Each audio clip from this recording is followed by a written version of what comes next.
Okay, so let me do the protocol first and then I shall get back to you. Who am I and why am I here? So, I am Vanita Vora, a coach, consultant, digital marketer, and just enjoying the second inning of my life. Yeah. So, I'm an online person now. I'm enjoying the new technology. It's just wonderful to explore and dabble with it all. So, I'm here on a mission to help all those big dreamers. So, all those who are dreaming to work, study, or migrate abroad.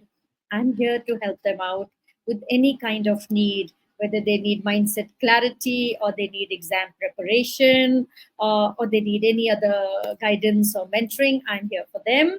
So I'm on a mission now to build a 5,000 word bank challenge, which is going to be helpful to anyone and everyone. Why? I tell you strong reasons why you should go for this English word bank of 5,000 words. Number one, English is a global language. English is a language much in demand. In fact, even our board, CBSE, is insisting upon the three language formula, right? And all our school education, college education is now basically in English. So, English as a second language has come to stay in our country. And moreover, a language is a strong thread that binds people all across the world, all across the country. So it gives you a link, a thread, a medium to explore, to interact, to communicate with the people at large. It's a common denominator, right? So English learning is kind of imminent today, and it's good and strongly suggested that you build up this skill. It's going to help you professionally, it's going to help you non-professionally, it's going to help you academically. Anywhere you are, it's going to help you, and it's for the fun also. Okay, when you know a new language, you get a window, you get a window into the world, window into a different world, into a new world. So uh, different cultures, you get a new perspective, you get deeper, you get wider, you get taller. Yes, language learning can be wonderful, it can be actually fun also. Language a great thing. So I'm on this mission. 5,000 word bank is actually a wild call. But yes, challenges have to be wild. And this is my third month into it. Okay. And the show goes on. I don't care if it takes us 1 year. So you make your goal that you will at least take away 10 words. So imagine 10 words, how many days you'll need. Never mind. How many you'll retain. Never mind. Even if it is some percentage of the target, there is a lot of takeaway, right? So whether you are expecting to write any English proficiency exam, I'll line up a few. It could be IELTS, it could be TOEFL, it could be Pearson, it could be Duolingo, or you're going the GRE way, GMAT way. You have to appear in SAT, which is even applicable to the liberal colleges of India today. So you will need English proficiency tests, not just there. Even to get your secondary degree, there's 100 marks paper of English. To get your senior secondary degree, there's one paper of 100 marks. So if your vocabulary is rich, it's so easy for you to comprehend, to understand, and to infer, and then to communicate your answers more emphatically, in a better manner, in a better language, with more persuasion and with more engagement, right? So English learning is wonderful, and it should be undertaken by all and sundry. So I'm here. I strongly recommend that you sit with your paper and pen and join me in my drive as we are on this massive challenge of 5,000 word banks. Okay, so now I go into, and today I have done some interesting work. I have brought some 3D images. I was fascinated by them. So I thought I'll bring it to you. What are 3D images? I would wonder, what are 3D images? What is this VR, virtual reality? Why do you go on saying AI images? So I'm going to showcase some, and we'll weave our vocabulary around that. And what am I bringing to you today? Guess what? So, what am I bringing to you today? I'm going to bring you a coffee shop. And this 3D model, I fell upon this online. I'll share it with you. Yeah, I have to first share it with you and just see the fun of it. I enjoyed. I thought it's mighty required that I bring it to you. Okay, here we go. Here we go. Okay, I'm going to go full screen so that you actually enjoy this. Here we go.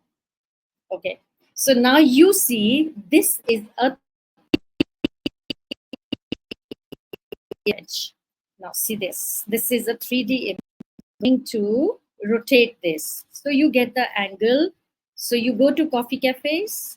Okay, so here this is a coffee shop.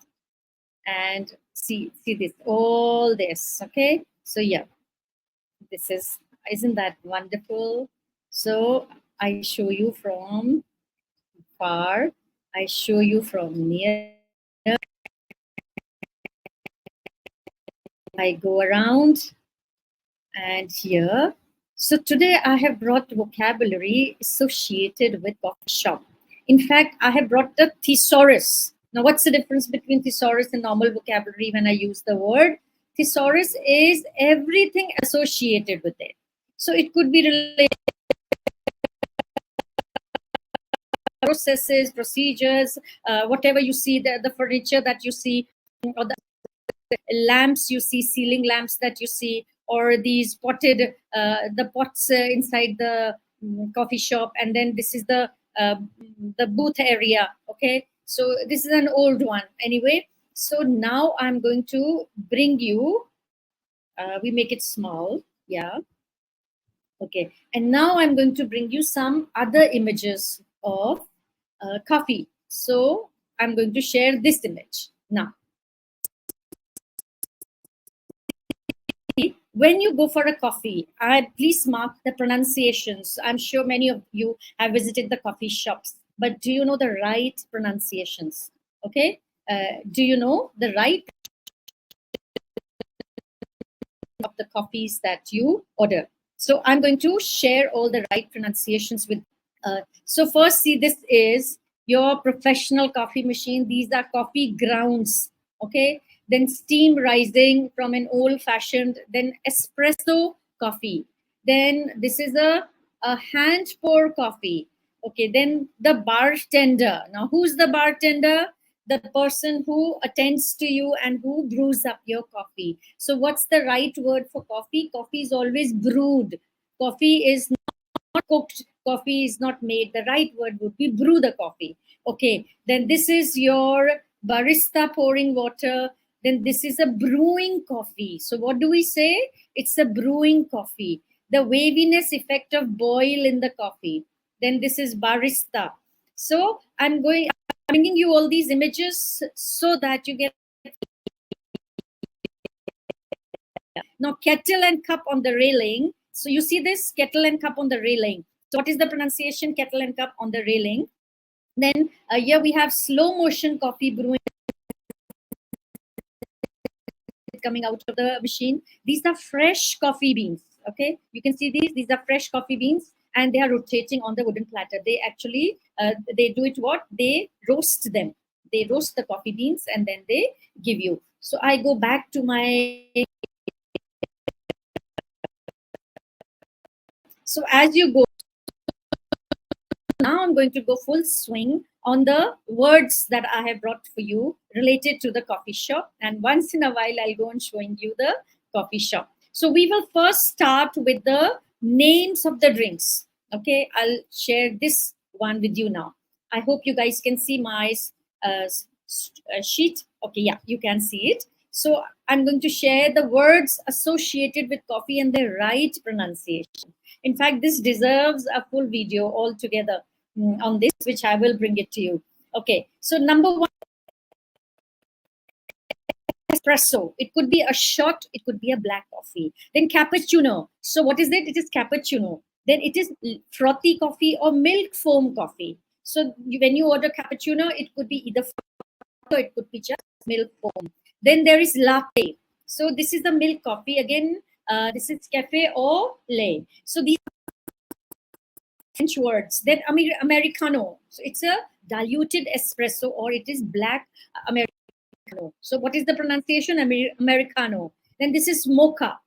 This is the chocolate coffee or cafe mocha. Then this is frappuccino. Then this is cold brew.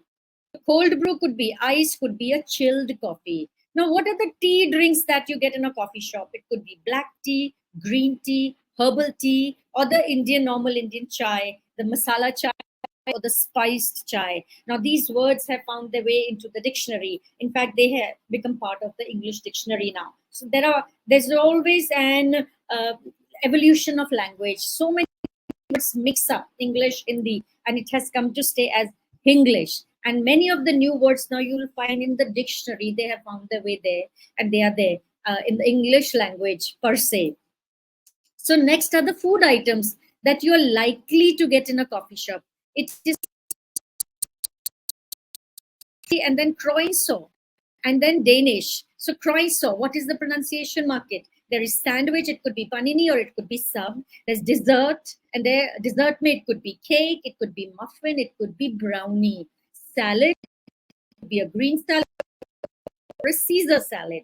Then bagels, then it could be plain or it could be everything bagels. Then coffee shop items. Now, what are the coffee shop items? I just showed you the pictures. So I'll just show you these names and then I'll pinpoint there.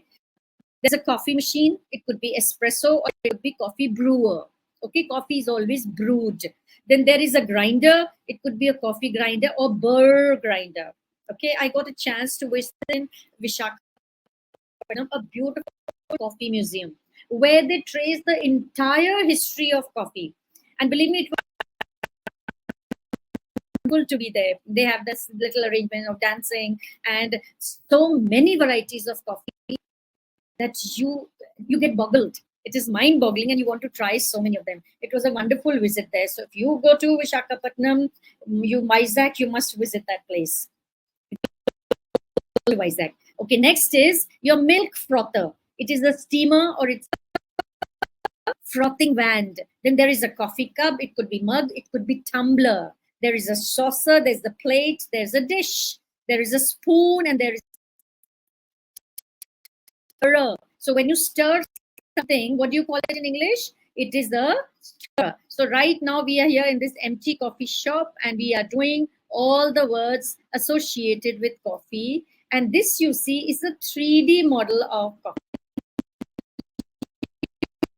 You can easily make this and use it, especially during your teaching lessons. It's very beneficial for the teachers. And the VR that I'm going to talk about, will be tomorrow. I barely have time to finish the coffee today. So you see all these gadgets there, which all these are in English, so that you get the hand of it in.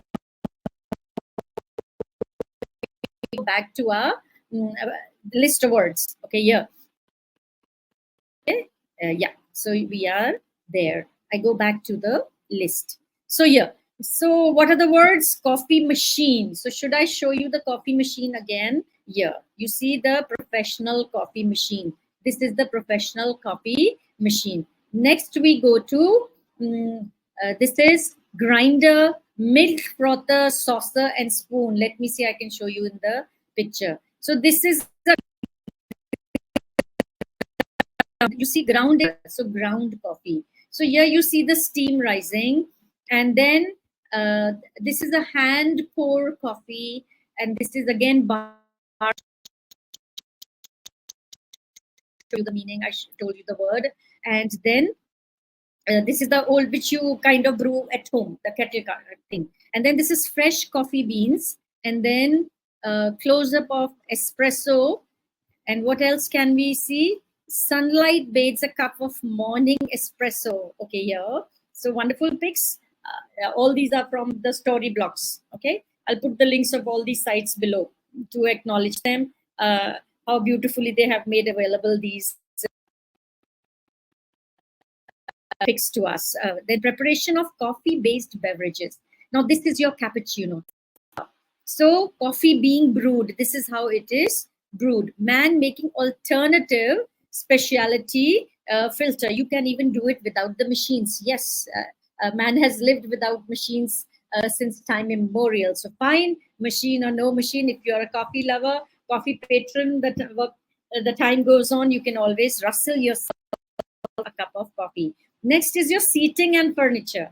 There is a table, coffee table, dining table, chair, stool, armchair, booth, banquet, and bench. Okay, I'll show you booths. Yeah. So this is your booth, and this would be your banquet area also. All this area is your banquet area. Next is your bench. On the counter, there is a bar service counter. So where is the counter? This is your counter. Okay, now this is an old one. Okay, next I go to your ambience and decor. What is your ambience? We go to a five-star hotel. What for? Mainly for the environment, the ambience. So what is the ambience there? The lighting. You saw those pendant lights. I'll show you the pendant lights here. So these are all pendant lights. Art, there is wall art painting. There's always music. And then there is plant greenery and potted plant. I showed you the potted plant. Here they are, your potted plants. Okay. So we make it bigger. I was actually enjoying this. These are the 3D models and very beneficial to teach. Okay. So next, okay, what did I do? Yeah, let's see it from here. Okay. So next is this.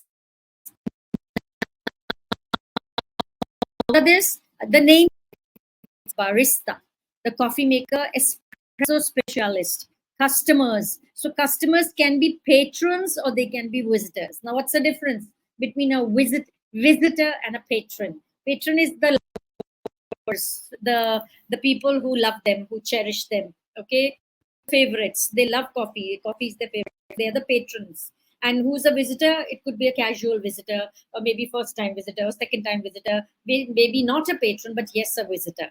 So manager, there is a manager, there's supervisor, there is the owner, there's the bartender. Who's the staff? Staff, you call them employees or the team members. That's the new one. So whenever you go to Starbucks or whatever, they are a team. Okay. Then what are the processes involved with coffee? It is brewing, percolating, and steeping. So these are new terms to you. Brewing, when you cover it and you let it brew. Okay. Then percolating. Percolating is the pouring part of it. Okay. Then in biology, you must have done the word percolating. What that seeps in through, that is percolating. Then steaming. What is steaming? Frothing and heating. So when you steam, there comes a froth. So they have a special machine which creates the froth, and that's the beauty of the coffee.